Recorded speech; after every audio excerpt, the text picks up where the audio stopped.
V Krškem so pripravili državno prvenstvo do 14 let, na katerem je sodelovalo 128 tekmovalcev. 32 najboljših v main žrebu moških in 32 pri glavnem žrebu žensk.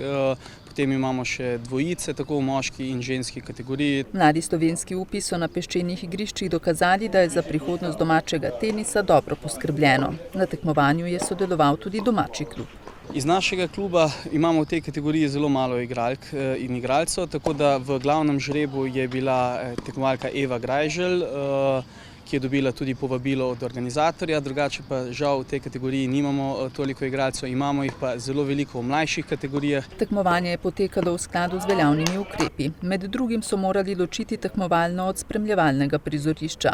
Zaradi tega, ker vsi, ki se nahajajo na prizorišču, morajo spoštovati in testiranje in vse COVID ukrepe, medtem ko tule, kjer se pa mi zdaj nahajamo, je malo bolj sproščeno, zato tudi lahko brez maske in brez testov.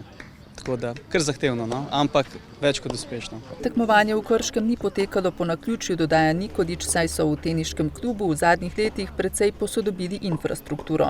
Vlagali so v razvoj teniške šole, napredek pa so opazili na Teniški zvezi Slovenije.